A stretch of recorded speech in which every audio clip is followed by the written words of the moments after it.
Hi hello friends. അപ്പോൾ ഞാൻ ഇന്ന് വന്നിട്ടുള്ളത് ഇതേപോലെ വേപ്പിൻ തൈയൊക്കെ നമ്മളെല്ലാവരും വെച്ച് പിടിപ്പിച്ചിട്ടുണ്ടായിരിക്കും.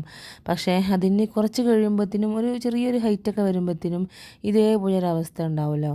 അപ്പോൾ ഒരുവിധം എല്ലാ വേപ്പിൻ തൈമേലൊക്കെ നമ്മൾ കാണുന്നതാണ് ഇതേപോലെ ഒരു വെള്ള വരുന്നത്.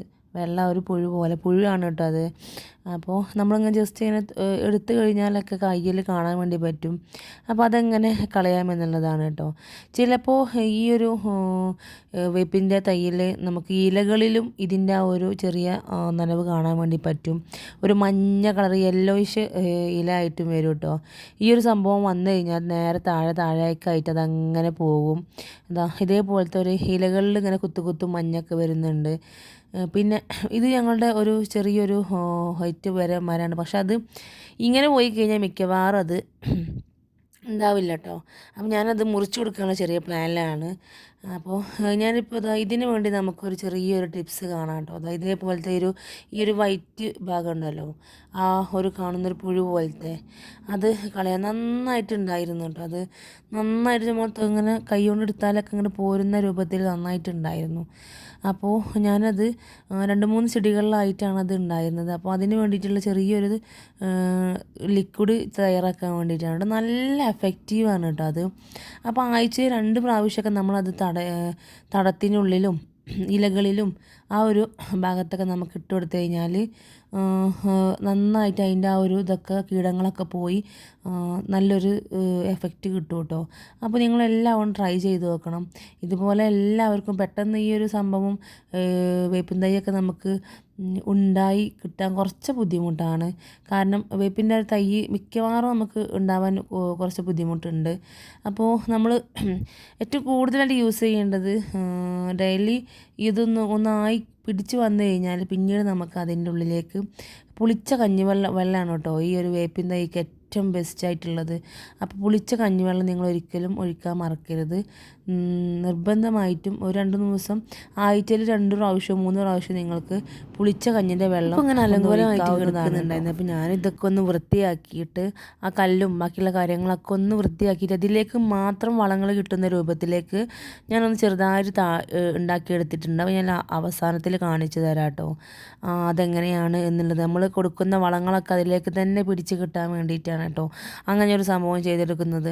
അപ്പോൾ നിങ്ങളും അതേപോലെ ഒന്ന് ചെയ്ത് കഴിഞ്ഞാൽ ഒന്നുമില്ലെങ്കിൽ നിങ്ങൾ ചില ആൾക്കാർ ചിലപ്പോൾ നമ്മൾ താഴത്തെ മണ്ണിൽ തന്നെ ആയിരിക്കും ഇത് വെച്ചിട്ടുണ്ടാവുക.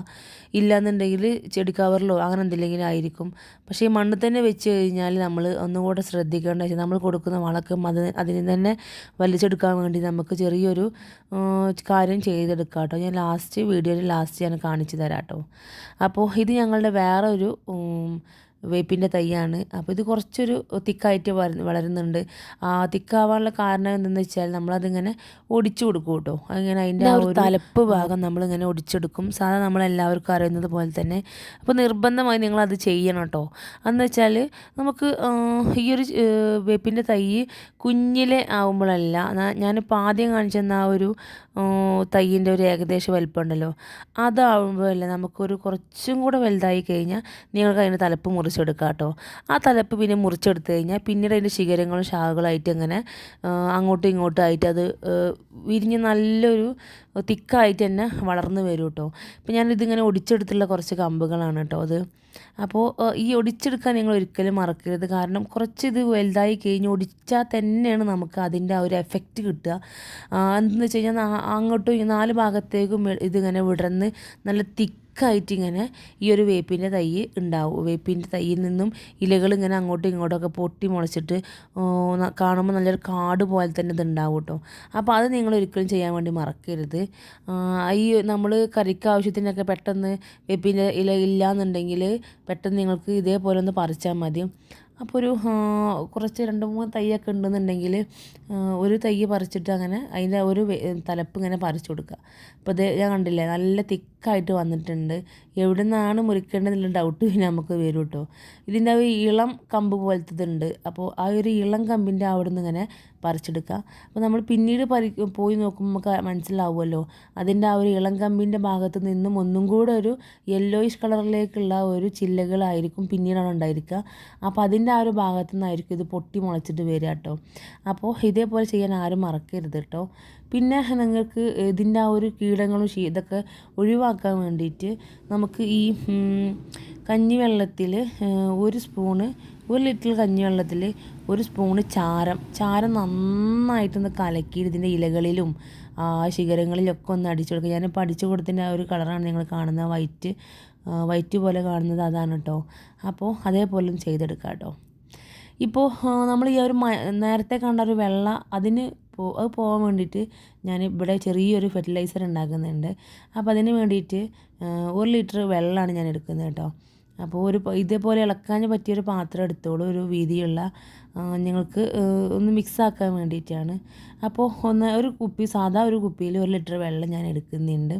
പിന്നെ അതിലേക്ക് ആവശ്യമായിട്ടുള്ളത് സുർക്കയാണ് കേട്ടോ. അപ്പോൾ എല്ലാവരുടെ വീട്ടിലും സുർക്ക ഉണ്ടാവും. ഇനി സുർക്ക ഇല്ലയെന്നുണ്ടെങ്കിൽ നിങ്ങൾക്ക് ചെറുനാരങ്ങൻ്റെ നീര്, ഒരു പൊളി ചെറുനാരങ്ങയുടെ നീര് 1 സ്പൂണിലാക്കിയിട്ട് അതായാലും മതി കേട്ടോ. ഞാനിപ്പോൾ 1 സ്പൂണാണ് ഇതിൻ്റെ അളവിലേക്ക് എടുക്കുന്നത്. ഇനി ഇതിലേക്ക് വെള്ളമൊന്നും ചേർക്കേണ്ട ആവശ്യമില്ല, കാരണം 1 ലിറ്ററിലേക്കുള്ള ആവശ്യമായിട്ടുള്ളതാണ് ഞാൻ ചേർക്കുന്നത് കേട്ടോ. അപ്പോൾ ഇനി ബാക്കിയുള്ളത് ഒരു മഞ്ഞപ്പൊടിയാണ് കേട്ടോ ഞാൻ ഇട്ടെടുക്കുന്നത്. നല്ല എഫക്റ്റാണിത്. അപ്പോൾ നമുക്കിത് ഇതിന് മാത്രമല്ല ബാക്കിയുള്ള എല്ലാത്തിനും നമുക്കിത് യൂസ് ചെയ്യാനും പറ്റും. നല്ല കീടങ്ങളൊക്കെ പെട്ടെന്ന് പോവാനും പറ്റിയ ഒരു അടിപൊളി ഫെർട്ടിലൈസറാണ്. അപ്പോൾ ഇനി ഞാൻ അതിലേക്ക് 1 സ്പൂണ് ചാരാണ് ഇട്ട് കൊടുക്കുന്നത് കേട്ടോ. അപ്പോൾ ചാരിടാൻ മറക്കരുത്. ഈ ഒരു 4 ഇൻഗ്രീഡിയൻ്റാണ് ഇതിലേക്ക് ചേർത്ത് കൊടുക്കുന്നത് കേട്ടോ. ഇനി ഇത് അരിച്ചിട്ട് വേണം ഇത് നമ്മൾ ഇതിൻ്റെ ആ ഒരു നന്നായിട്ട് മിക്സ് ചെയ്യണം കേട്ടോ. മിക്സ് ചെയ്തിട്ട് അരിച്ചിട്ട് വേണം ഒരു സ്പ്രേ ബോട്ടിലാക്കിയിട്ട് ഇത് യൂസ് ചെയ്യുക കേട്ടോ. അപ്പോൾ നമ്മുടെ വെള്ളം ഇങ്ങനെയാണ് കിട്ടിയിട്ടുള്ളത്. ഒരു ചെറിയൊരു കളർ മാറ്റം, ഒരു കളർ ചേഞ്ചേ വന്നിട്ടുള്ളൂ കേട്ടോ. അതായത് ആ മഞ്ഞപ്പൊടീൻ്റെയും ആ ചാരത്തിൻ്റെയും കൂടെ ഉള്ള ഒരു ചെറിയ കളർ ചേഞ്ചേ വന്നിട്ടുള്ളൂ. അപ്പോൾ ഇതേപോലെ നന്നായിട്ട് അതിൻ്റെ ഇലകളിലും ശിഖരങ്ങളിലും ബാക്കി എല്ലായിടത്തും അതിൻ്റെ ആ ഒരു എത്തുന്ന എല്ലായിടത്തും നന്നായിട്ടൊന്നത് അടിച്ചെടുക്കുക കേട്ടോ.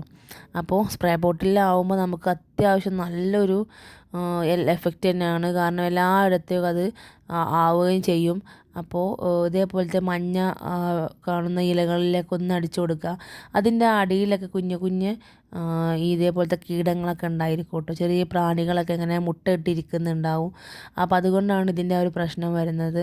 അപ്പോൾ ഇത് അതേപോലെ അടിച്ചു കൊടുക്കുക. പിന്നെ ഇതൊരു ഉറുമ്പൊക്കെ വന്നിരിക്കും ഈ ഒരു വൈറ്റ് ഇതിൻ്റെ ആ ഒരു ഇതിൽ കണ്ടില്ലേ, ഇതേപോലെ ആയിരിക്കും ഉണ്ടാവുക. അപ്പോൾ അതിനൊക്കെ നല്ലൊരു എഫക്റ്റ്, ഈ ഉറുമ്പിനൊക്കെ ഒഴിവാക്കാൻ വേണ്ടിയിട്ടുള്ള നല്ലൊരു എഫക്റ്റ് തന്നെയാണ് കേട്ടോ. അപ്പോൾ ഇതൊന്ന് നന്നായിട്ട് അതിൻ്റെ ഉള്ളിലേക്കൊക്കെ ഒന്ന് അടിച്ച് നന്നായി സ്പ്രേ ചെയ്ത് കൊടുക്കുക കേട്ടോ. അതിനെ തുരത്തി ഓടിക്കുക എന്നൊക്കെ പറയില്ലേ, അതേപോലെ തന്നെ നന്നായിട്ട് അതിൻ്റെ ആ ഒരു ഭാഗത്തേക്ക് ആകുന്ന രീതിയിൽ നന്നായിട്ട് ഒന്ന് അടിച്ച് ഒന്ന് ഫുള്ളാക്കി എടുക്കുക കേട്ടോ. എവിടെയൊക്കെ നിങ്ങൾക്ക് ഇതുണ്ടോ ആ ഒരു ഭാഗത്തൊക്കെ ഇത് അടിച്ചെടുക്കുക. അപ്പോൾ മറക്കണ്ട, ഇത് നമുക്ക് ആഴ്ചയിൽ 2 പ്രാവശ്യവും അടിച്ചെടുക്കുക കേട്ടോ. അപ്പോൾ ഞാൻ നേരത്തെ പറഞ്ഞതുപോലെ നിങ്ങൾക്ക് വിനെഗർ അല്ലാന്നുണ്ടെങ്കിൽ നാരങ്ങൻ്റെ നീരായാലും കുഴപ്പമില്ല, നല്ലൊരു ഫെർട്ടിലൈസർ തന്നെയാണ് ഇത്. നിങ്ങൾക്ക് എപ്പോൾ വേണമെങ്കിലും യൂസ് ചെയ്യാവുന്നതാണ് കേട്ടോ, കാരണം അത്രയ്ക്ക് നല്ലൊരു എഫക്റ്റ് തന്നെയാണ്. അപ്പോൾ ബാക്കി നിങ്ങൾ ചെയ്ത് നോക്കിയിട്ട് നിങ്ങൾക്ക് റിസൾട്ട് കിട്ടുകയാണെങ്കിൽ നമ്മുടെ വീഡിയോക്ക് താഴെ വന്ന് കമൻറ്റ് ചെയ്യുക. അപ്പോൾ താങ്ക് യു.